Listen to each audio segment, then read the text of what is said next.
y reiterar el papel central que tienen los archivos, no solo para la transparencia, sino para la eficiencia administrativa de las instituciones públicas.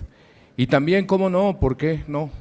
Para reiterar y recuperar y reconocer la labor de las archiveras y los archiveros que no necesariamente son técnicos, que la mayor parte de nosotros hemos buscado una preparación desde un punto de vista científico, que hay una ontología, una epistemología que desarrollamos, que se desarrolló desde los años 50 y que, aunque los compañeros técnicos han desarrollado también un trabajo muy importante, es trascendental reconocer que la archivística es una disciplina científica que se cultiva día con día con la mayor seriedad. Y gracias a ello podemos tener hoy la posibilidad de rescatar la memoria de nuestro país, para rescatar también la posibilidad, tal como se llama esta mesa, de tener un acceso a la verdad. Es muy importante esta mesa relativa a los archivos del Poder Judicial, que son pieza clave para el acceso a la verdad en un país que ha reclamado desde hace muchos años justicia, legalidad y justicia. Quiero presentarles a nuestros ponentes, la maestra Diana Castañeda Ponce, directora de los archivos del Tribunal Electoral del Poder Judicial de la Federación.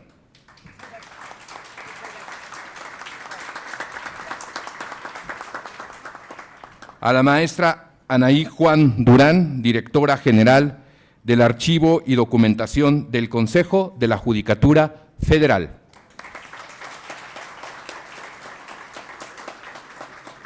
Y al maestro Arístides Rodrigo Guerrero García, comisionado del Instituto de Transparencia, Acceso a la Información Pública, Protección de Datos Personales y Rendición de Cuentas de la Ciudad de México.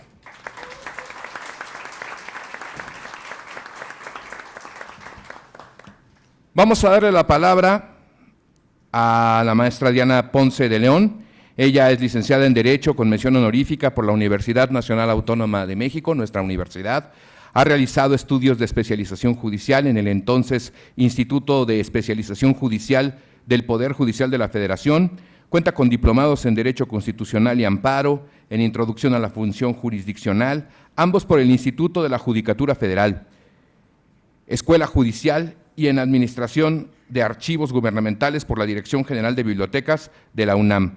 Asistió al curso general de Información y Documentación Jurídica impartido por el Consejo General del Poder Judicial Español y es egresada del programa de Dirección D1 del Instituto Panamericano de Alta Dirección de Empresa, el IPADE.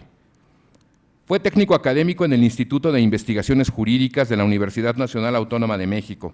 Entre otros cargos, se ha desempeñado como secretaria de Estudio y Cuenta y coordinadora de asesores adscrita a la Coordinación General de Compilación y Sistematización de Síntesis, además como dictaminadora 1 adscrita a la Dirección General de Casas de Cultura Jurídica, todos en la Suprema Corte de Justicia de la Nación. También en la Suprema Corte de Justicia de la Nación ha sido directora general del Semanario Judicial de la Federación, coordinadora general de compilación y sistematización de tesis, directora general del Centro de Documentación y Análisis, Archivos y Compilación de Leyes, cargo en el que, entre otras encomiendas, fungió como representante del Poder Judicial de la Federación ante el Consejo Nacional de Archivos y en coordinación con la Asociación Mexicana de Impartidores de Justicia, le correspondió organizar los trabajos del Sistema Nacional de Archivos Judiciales.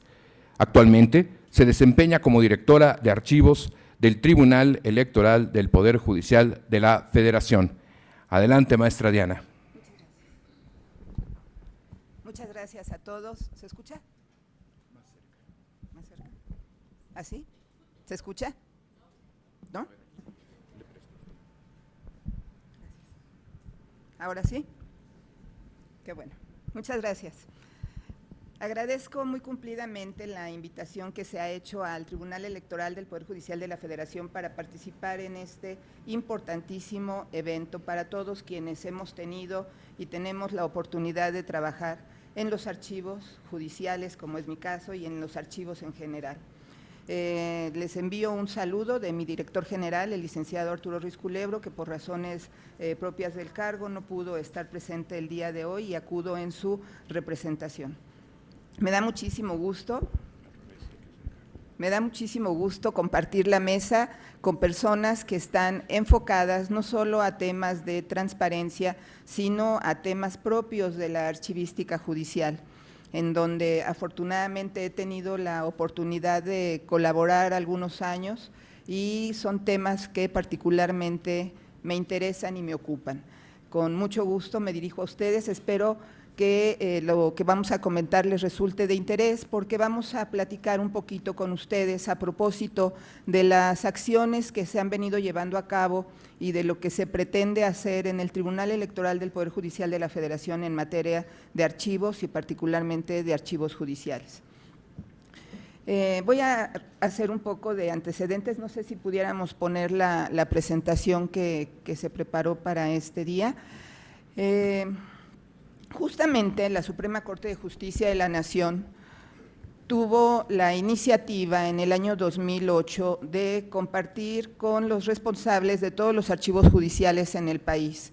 De esta iniciativa que se llevó al seno de la Asociación Mexicana de Impartidores de Justicia, la AMIJ, resultó la creación del Sistema Nacional de Archivos Judiciales. Esto, digamos, data del año 2008, 2009, en donde empezaron a llevarse a cabo algunas reuniones con el propósito de compartir experiencias y buenas prácticas entre todos los responsables de los archivos. Y es que precisamente, como lo anunciaba, lo comentaba Gerardo, pues ha habido desafortunadamente en nuestra historia un desapego, un descuido, una falta de interés, quizá un estigma, en fin, una cuestión cultural en relación con los archivos que tenemos y hemos tenido ya algunos años de oportunidad de ir cambiando y transformando. Yo creo que en principio la presencia de todos ustedes en este evento, tanto el día de ayer como el día de hoy, una presencia nutrida, justamente nos da elementos para tomar conciencia de la trascendencia que están teniendo los archivos en el país y la importancia que tienen de cara precisamente a este tema de la transparencia y el acceso, el respeto al derecho a la verdad, ¿no? Entonces, en este contexto, justamente lo que se procuraba con el Sistema Nacional de Archivos Judiciales era compartir con todos estas experiencias, incluso pues tratar de abatir en lo que fuera posible las diferencias existentes, ¿no? Nosotros sabemos que somos un país pluricultural y que esto mismo incide directamente en la administración de los archivos, en los recursos que se pueden destinar a su administración. Y con base en ello, bueno, pues se empezó a trabajar al seno de la Suprema Corte de Justicia en este tema del Sistema Nacional de Archivos Judiciales. Poco a poco logramos ir pues ampliando la convocatoria, logramos que más personas acudieran a los eventos que se organizaban año con año y al paso de 4 años de que se habían iniciado los trabajos, se logró que el Consejo Internacional de Archivos registrara a este sistema dentro de la rama de las asociaciones profesionales. Esto, digamos, como un factor importante para impulsar precisamente esta tarea de los archivos y que se viera la importancia que tienen, que se le diera ese reconocimiento. Con base en eso es que nosotros empezamos a hablar de la archivística judicial. Ya se decía, también por Gerardo, que la archivística pues propiamente es una disciplina que tiene métodos, que tiene criterios, que tiene normas, que sigue principios y nosotros hemos visto que desde luego cada uno de los expedientes puede tener en las distintas ramas del conocimiento, del saber, puede tener ciertas particularidades y nosotros vemos desde el ámbito de la Administración de Justicia que el expediente judicial tiene características que permiten en un momento dado administrar la documentación bajo ciertos criterios, ¿no? Desde el momento en que se cierra un expediente y se determina cuándo empieza a computarse el periodo para poder transferirlo al archivo de concentración, y desde luego desde que inicia su ciclo de vida, ¿no? desde que se crea el expediente. Entonces, bueno, con base en eso, en la presentación les estoy explicando que nosotros nos referimos propiamente al expediente judicial, como una unidad documental que recoge las actuaciones que dan origen o se generan dentro de un procedimiento judicial hasta su resolución. En la siguiente diapositiva, no sé, ¿de aquí la puedo cambiar? ¿Sí? No. ¿No? No. En esta diapositiva paso a referirme ahora a lo que es el archivo judicial, entonces, entendido como un conjunto organizado de expedientes judiciales, tanto los relativos a las actuaciones propiamente de los órganos impartidores de justicia, como aquellos documentos que van aportando las partes durante el procedimiento, ya sean las partes directamente involucradas o incluso terceros ajenos al proceso. Esto con independencia hoy en día del soporte material en que se aporten, ¿no? Puede ser, digamos, en un documento impreso, pero también ya se está trabajando en algunos órganos impartidores de justicia con el expediente electrónico. Entonces, bueno, pues es con independencia de ese formato. Y con esto vamos pues a ver qué es la archivística judicial. En la siguiente diapositiva, por favor, estamos explicando que la archivística judicial es una disciplina que tiene por objeto de estudio los aspectos teóricos y prácticos relativos a la administración de los archivos judiciales, la organización, preservación y consulta de los expedientes judiciales, así como los criterios para la determinación de su destino final. Como ven, son aspectos propios de la archivística en general, pero que nosotros hemos enfocado a lo que es el ciclo de vida del expediente judicial. ¿Y en qué medida entonces podemos nosotros hablar de una archivística judicial? Bueno, precisamente porque en la parte teórica y práctica de la administración de los archivos se sigue un método de resguardo que si bien atiende a los principios propios de la archivística como son el de procedencia, el de orden original, el de integridad, etcétera. Lo cierto es que la manera en que se conforman los expedientes judiciales pues atiende propiamente a leyes procesales que rigen incluso con variantes sustantivas, diferentes ramas dentro de la materia jurídica. No es lo mismo un procedimiento fiscal que un procedimiento en materia familiar, que un procedimiento en materia mercantil. Entonces, todo esto de alguna manera va incidiendo, va influyendo en cómo se va generando el expediente judicial. Bueno, el tiempo es abrumador, así es que voy a referirme ahora, ya no explicaré la definición de archivística judicial, pero me interesa compartirles mucho. Hay una diapositiva, la número 8, que se refiere propiamente a qué es la justicia electoral, porque estamos hablando aquí del expediente judicial y yo vengo a hablarles de lo que está sucediendo en el Tribunal Electoral del Poder Judicial de la Federación. Entonces, los expedientes que se forman al seno del Tribunal Electoral guardan relación precisamente con la materia de la justicia electoral. La justicia electoral justamente es una función del Estado a través de la cual se dirimen y solucionan conflictos surgidos con anterioridad, durante o después de las elecciones, ¿verdad? Con relación estas elecciones a la renovación de los integrantes de los poderes públicos. De eso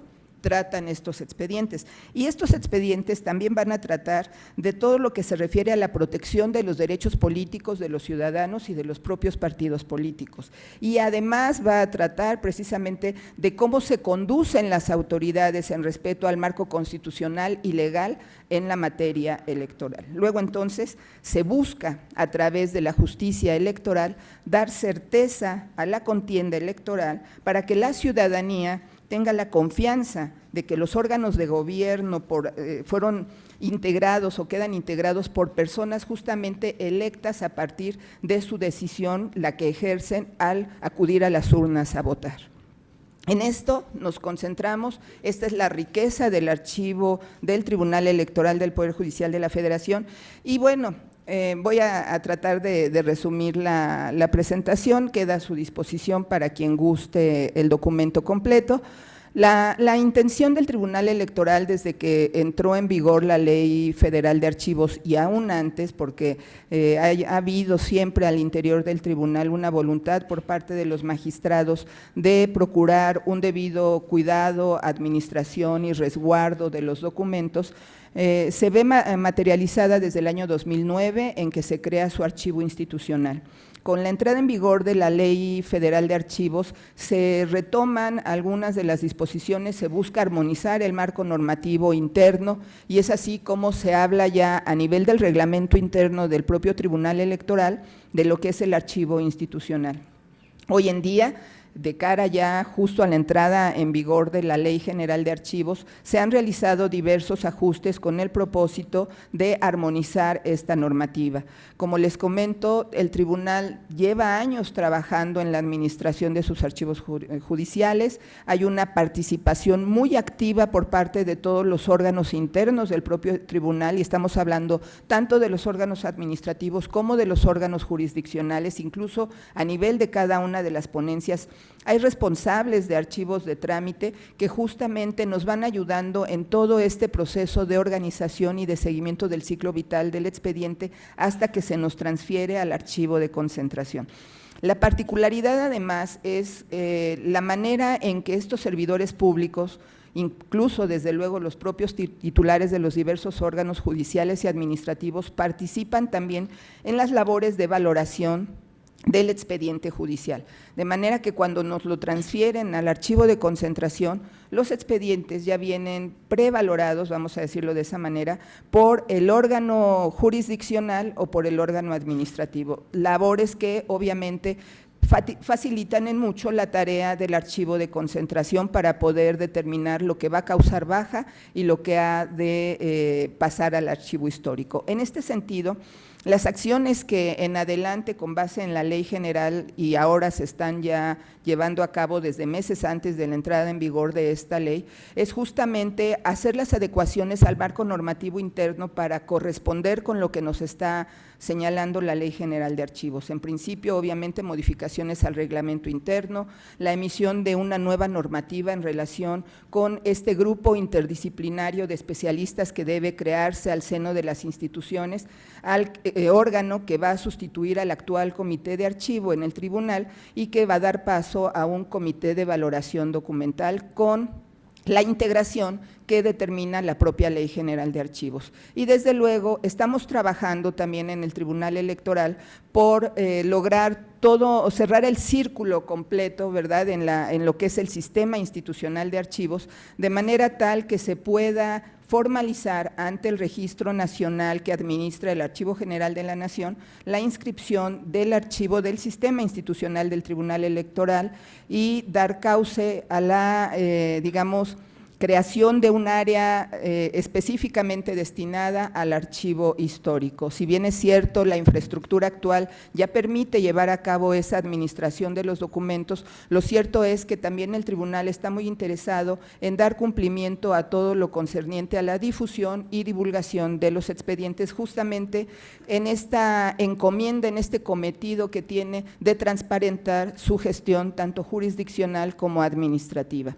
Estas son las grandes brochazos y pinceladas combinados de todo lo que hemos estado trabajando en el tribunal y me da mucho gusto poderlo compartir con ustedes. Desde luego estoy a su disposición para cualquier pregunta o sugerencia. Muchas gracias. Perdón,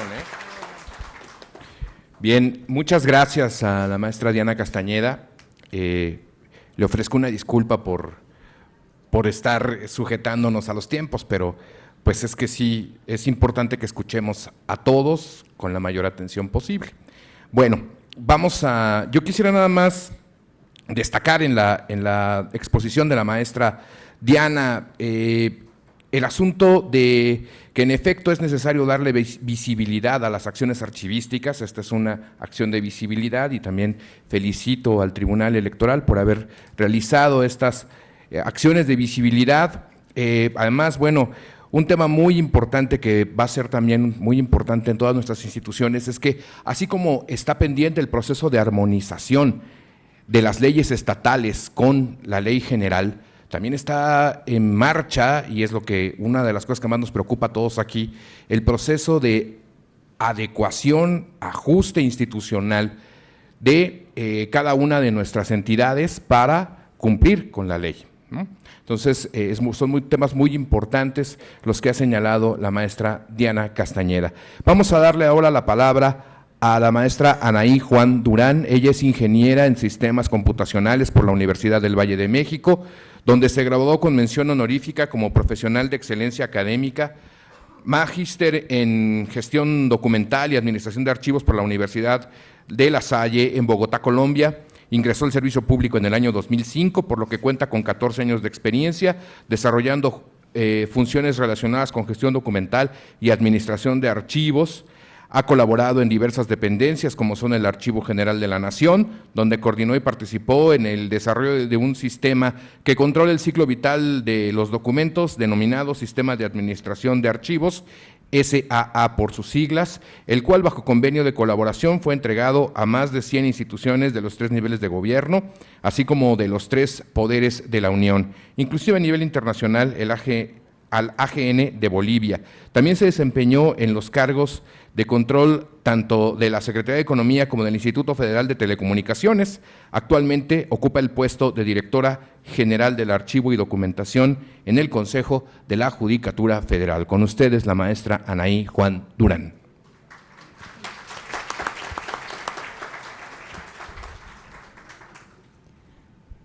Maestro Juan Gerardo, muchas gracias por tu amable presentación. Doctor Francisco Javier Acuña Llamas y doctor Carlos Enrique Ruiz Abreu, comisionado presidente del INAI y director general del Archivo General de la Nación, muchísimas gracias por la invitación. Estimados colegas, miembros del Presidium, es un honor para mí estar compartiendo este panel con ustedes. Si podemos poner la presentación, por favor.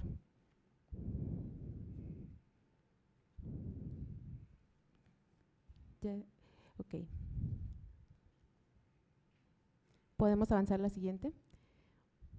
¿Sabían ustedes que el Archivo General de la Nación de México es el archivo más grande el archivo histórico más grande del mundo?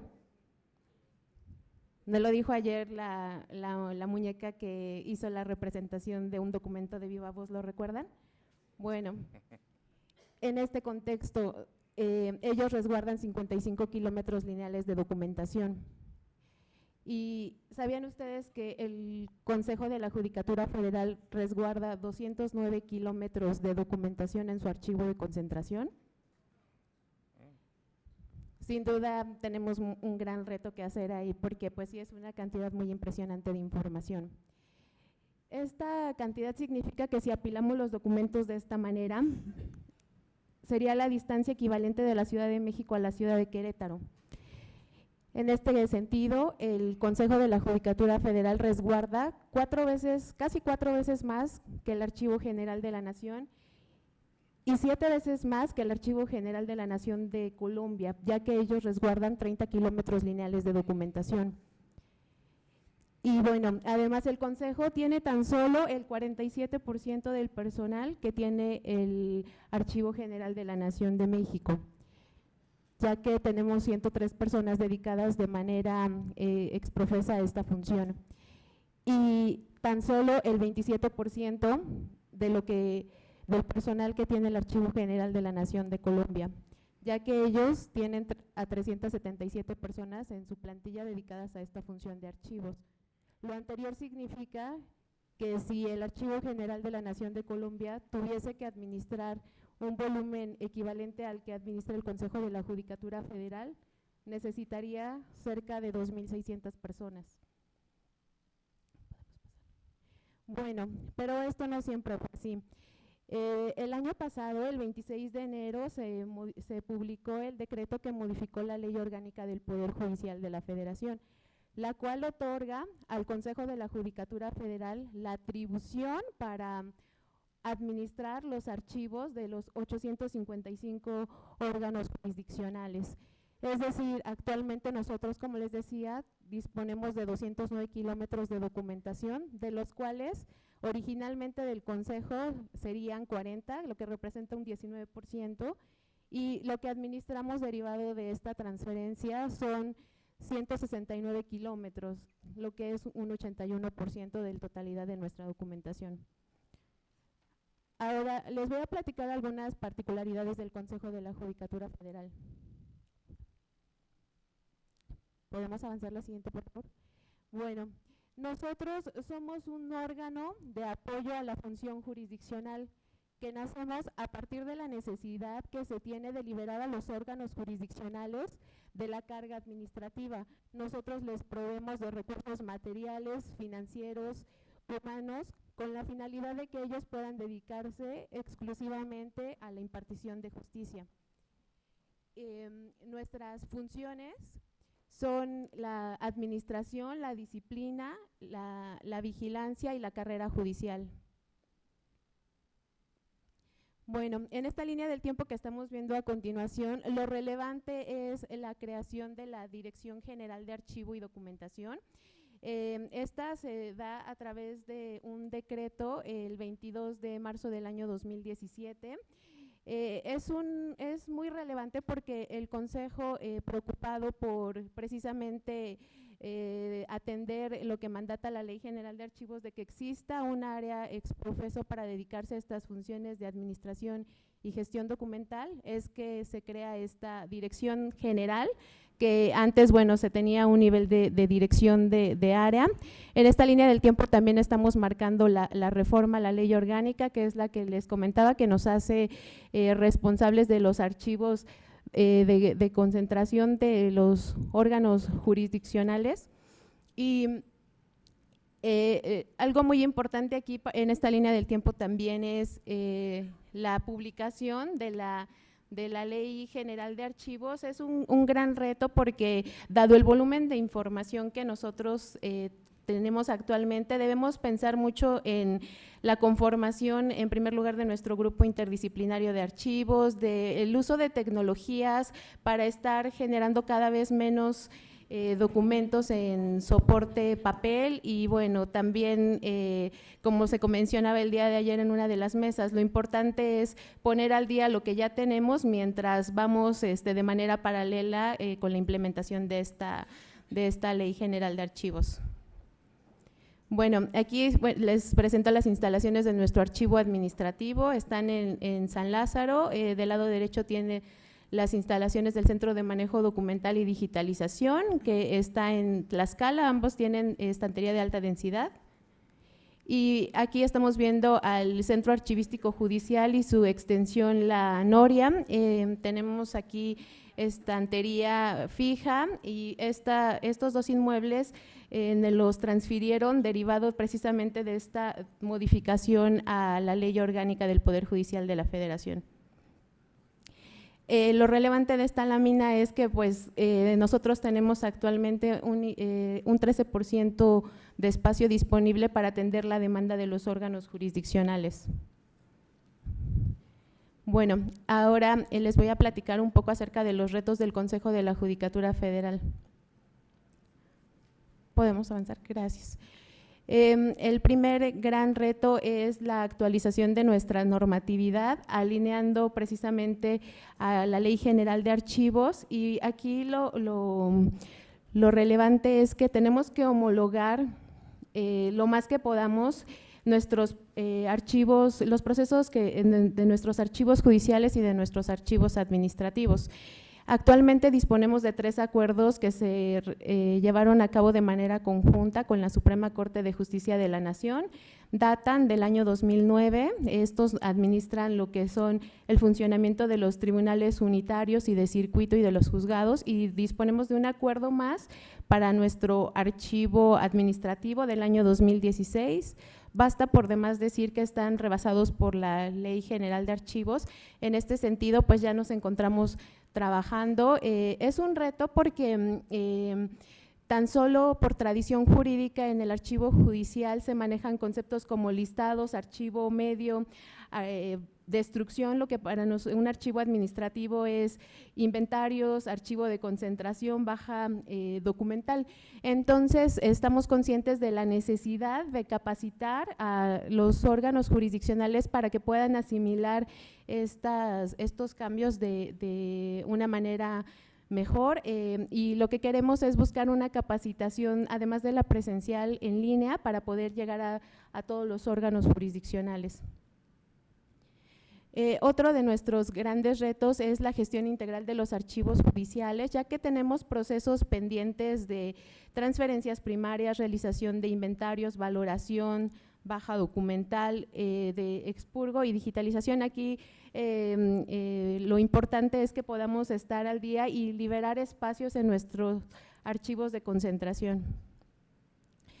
Y un reto muy ambicioso que también tenemos es la construcción de un archivo de concentración que resguarde la totalidad de los expedientes de nuestros archivos judiciales, permitiéndonos reunir los documentos que tenemos en Toluca y en Tlaxcala, y además dejar de arrendar 2 de estos inmuebles. Y este espacio deberá contar con las mejores condiciones de temperatura, humedad y para estar en posibilidad de atender a nuestros órganos jurisdiccionales.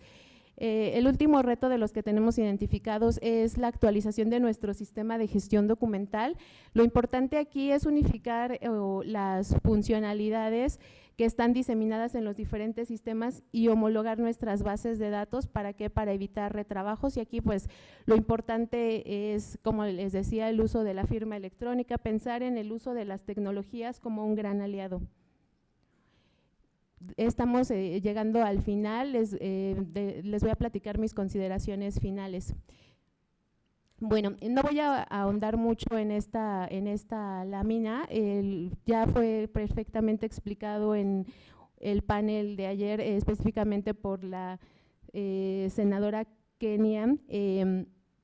Aquí lo único que quiero decirles es que la doctora Giraldo Lopera tiene la concepción de que un archivo está íntimamente ligado con el cumplimiento de la verdad, la justicia y por ende la reparación del daño. Esto lo debemos ver desde una doble vertiente. La primera, desde lo individual, que es el derecho que tiene el individuo a saber lo que pasó, y la colectiva, que es el derecho, o más bien el deber del Estado de saber lo que pasó como mecanismo para evitar que vuelvan a suceder este tipo de atrocidades. Pero ¿cómo protegemos el derecho a la verdad? Pues aquí es muy relevante que a cada una de las etapas de nuestro ciclo vital de la documentación le demos la misma importancia, que contemos con archivos con información debidamente organizada y descrita para ponerla a disposición de los tribunales. Y bueno, muchos autores recomiendan que para esta parte utilicemos, sobre todo para un archivo histórico, lo que es la norma ISAD-G, que es la norma internacional para descripción de documentos, la norma ISAR-CPF, que es en este caso una norma para la descripción de productores. Podemos también auxiliarnos en el caso de sistemas de gestión documental de la norma ISO 15489, por ejemplo, y en este caso, el fin último es garantizar la preservación de la documentación y ponerla precisamente a disposición de quien así lo solicite. Dejé este tema de planeación estratégica al final, no por ser el tema menos importante, es todo lo contrario. Podemos hablar de archivos, de preservación, conservación, de digitalización, de todo lo que ustedes quieran, pero si no contamos con el apoyo de nuestros altos directivos para que permeen al interior de la institución, será muy difícil que podamos tener éxito en estos proyectos. Muchas veces nos quejamos de que no se le da tan bien el recurso en materia archivística, pero les pregunto a ustedes, ¿sabemos justificarlo? ¿Estamos diciendo la necesidad? ¿Por qué requerimos este recurso? ¿Y qué pasa si no disponemos de él? Es muy importante que contemos con nuestros manuales, por ejemplo, de procedimientos que estén actualizados, que estemos alineados a nuestros objetivos estratégicos, a nuestra misión, a nuestra visión, que nuestros instrumentos de control y consulta archivísticos estén basados en procesos Realmente este tema de planeación estratégica yo pienso que es la clave de todo. Y bueno, aquí para cerrar les dejo unas reflexiones del maestro Edmundo González Yaca de su libro el derecho a la información, ¿para qué sirve? Y bueno, no se las voy a leer todas, simplemente quiero cerrar con esta frase que dice: sin archivos no hay memoria, no hay Estado, la burocracia es un duende inasible y no existen posibilidades de implantar una democracia de excelencia. Muchas gracias.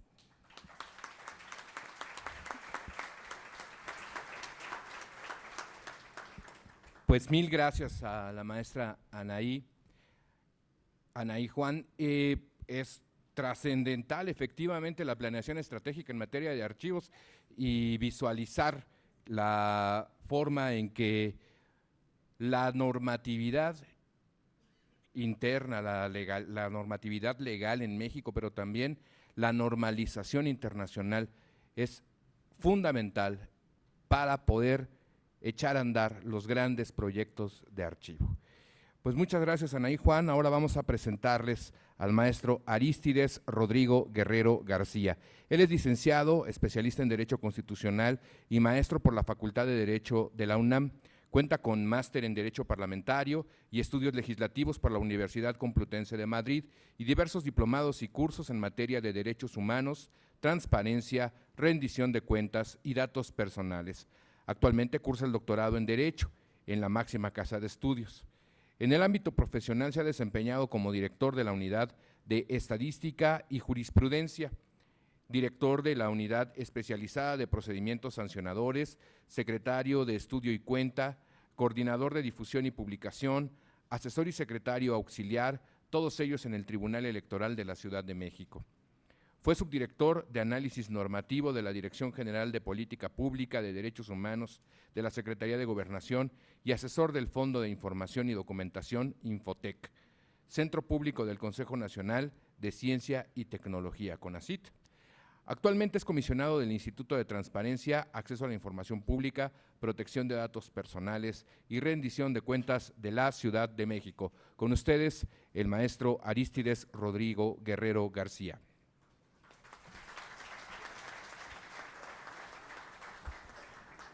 Bueno, muchísimas gracias por la presentación, Juan Gerardo, y por las atinadas observaciones que has hecho a las diferentes ponencias. Muy interesante la de Diana Castañeda, referente al Tribunal Electoral del Poder Judicial de la Federación. Digo, a todos nos ha llamado la atención, nos ha interesado investigar sobre la elección presidencial del año 2006, un tema bastante interesante. Y también muy interesante la ponencia de Anaí, que cerraba con una frase diciendo que sin archivos no hay memoria, y justo en el prólogo de este libro de la Ley General de Archivos señalan esa frase y la complementan: sin archivos no hay memoria y sin memoria no hay historia. Así cierra el prólogo precisamente de esta ley comentada. Ahora bien, yo me voy a referir principalmente al acceso, de este derecho, el acceso a la verdad, cómo el Poder Judicial ha sido pieza clave y cómo a través de reiteradas jurisprudencias, cómo a golpe de sentencias y a golpe de jurisprudencias se ha construido este derecho a la verdad. El derecho a la verdad, de hecho, no lo encontramos en el Pacto de San José, el derecho a la verdad no lo encontramos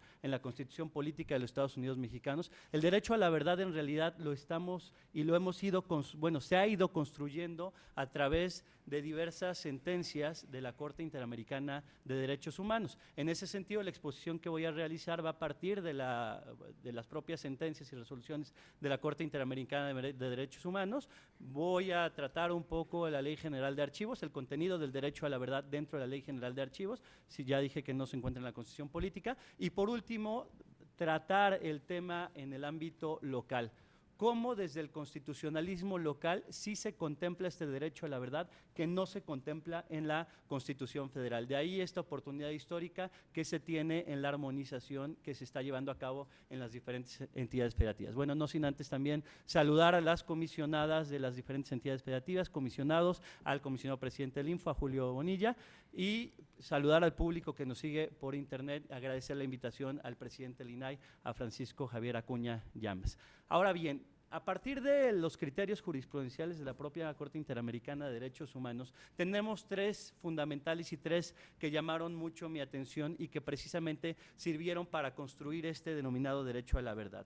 Uno de ellos es el caso Velázquez Rodríguez contra Honduras de 1988, Castillo Páez contra Perú de 1997 y Órdenes Guerra contra Chile. 3 casos bastante emblemáticos y en donde se potencia y se empieza a desarrollar el contenido de este derecho a la verdad. Los primeros 2, Velázquez Rodríguez contra Honduras y Castillo Páez contra Perú, probablemente les va a sonar algo familiar. Son 2 casos de dos movimientos de jóvenes ocurridos tanto en Honduras como en Perú y en donde empezaron a desaparecer los jóvenes por situaciones de tipo político y en donde se pudo demostrar a través de la propia resolución, de la propia sentencia de la Corte Interamericana de Derechos Humanos, la participación del Estado en estos casos de desaparición.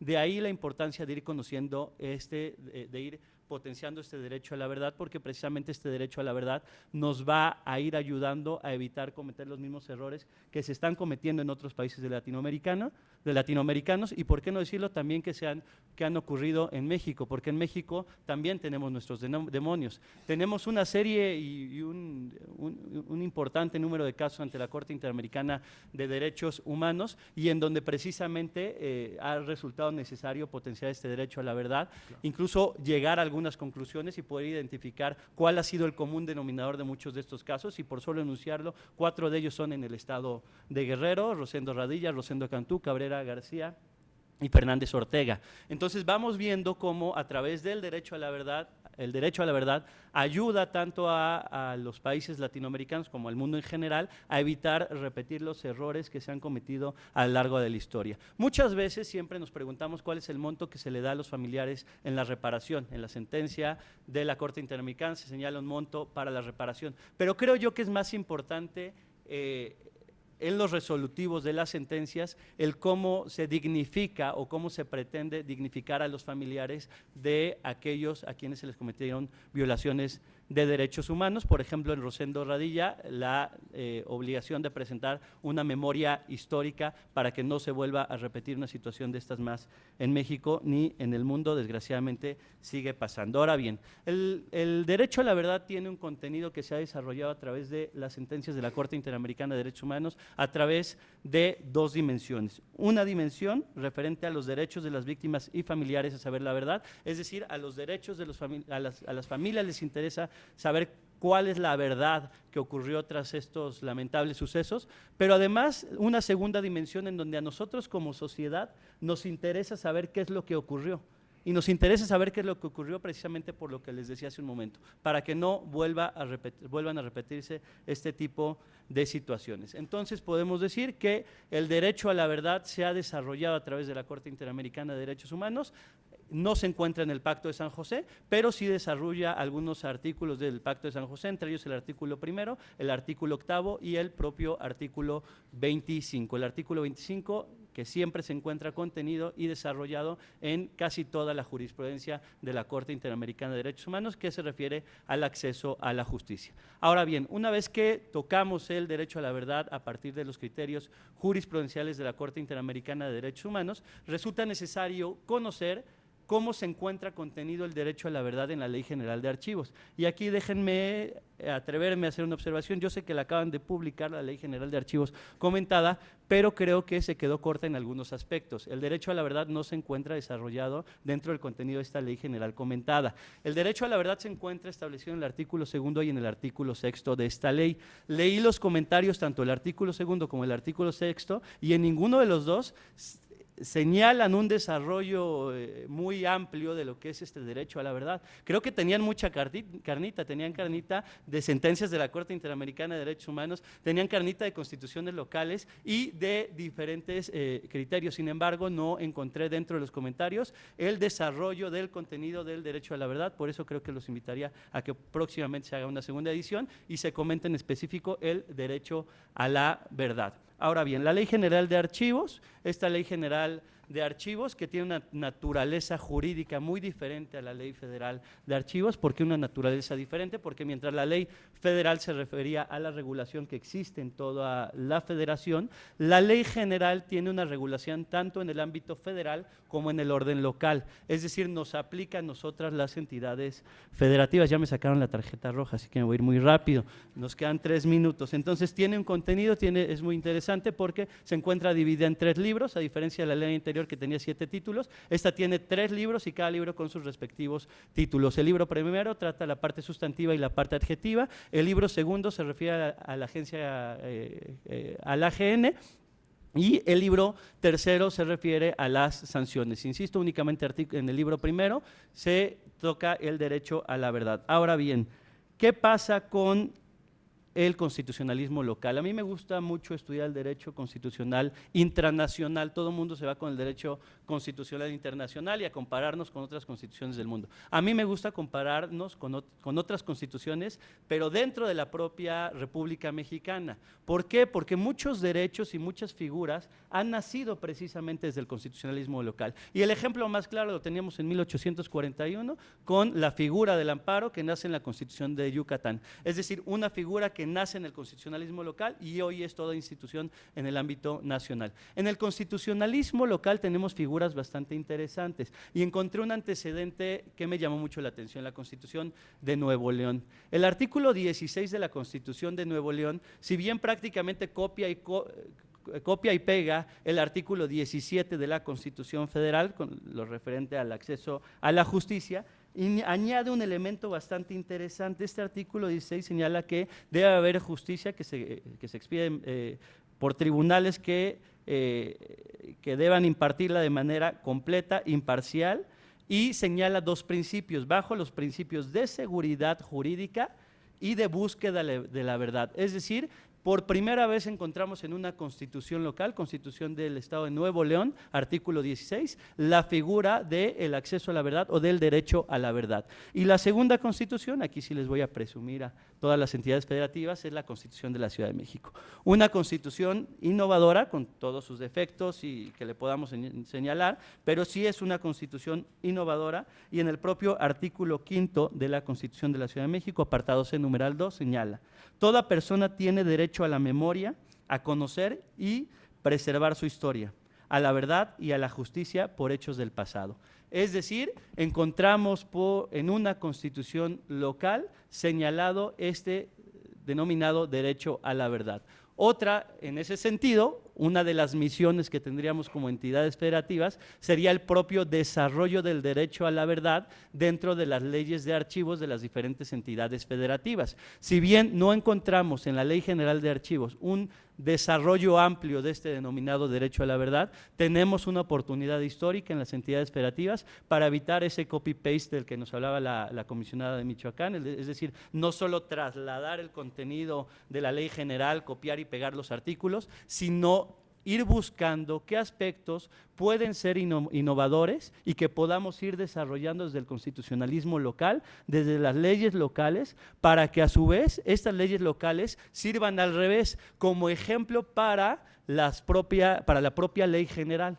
Es decir, vamos a hacerlo al revés, en lugar de copiar y pegar las disposiciones de la ley general, que sea la ley general quien copie las disposiciones de las leyes locales. Creo que ese es el gran reto que tenemos en las diferentes entidades federativas, bueno, que tienen los legisladores en las diferentes entidades federativas, pero nosotros también como órganos garantes y necesariamente como pretendiendo ir innovando e ir incorporando nuevos derechos y derechos que están 100% vinculados con el acceso a la justicia, en este caso el derecho a la verdad. En ese sentido, en esta participación corta, referirme a estos 3 aspectos: el desarrollo de la Corte Interamericana de Derechos Humanos, el poco contenido que tenemos del derecho a la verdad en la propia Ley General de Archivos y la oportunidad histórica que tenemos desde el constitucionalismo local y desde las leyes locales que desarrollen parte de la propia Ley General de Archivos. Por mi parte es suficiente, le agradezco mucho, de nueva cuenta agradezco mucho la oportunidad de participar en este foro y seguramente seguiremos viéndonos y seguiremos participando para poder lograr normativas y legislaciones de avanzada, no solo en el ámbito nacional, sino lograr legislaciones que sean local y que trasciendan hacia lo internacional. Muchas gracias.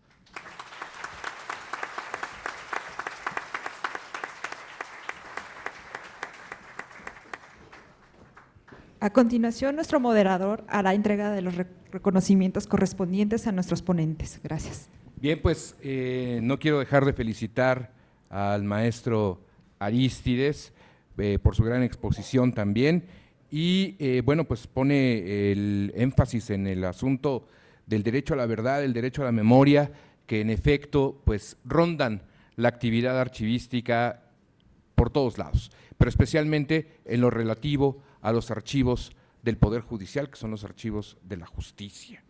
Bueno, vamos a realizar la entrega de los reconocimientos. Vamos a entregarle a la maestra Diana Castañeda Ponce su reconocimiento.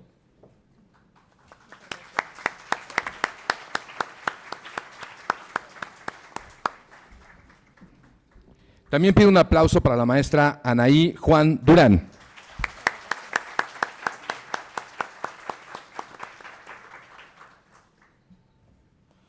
Y por supuesto, para el maestro Rodrigo Guerrero García.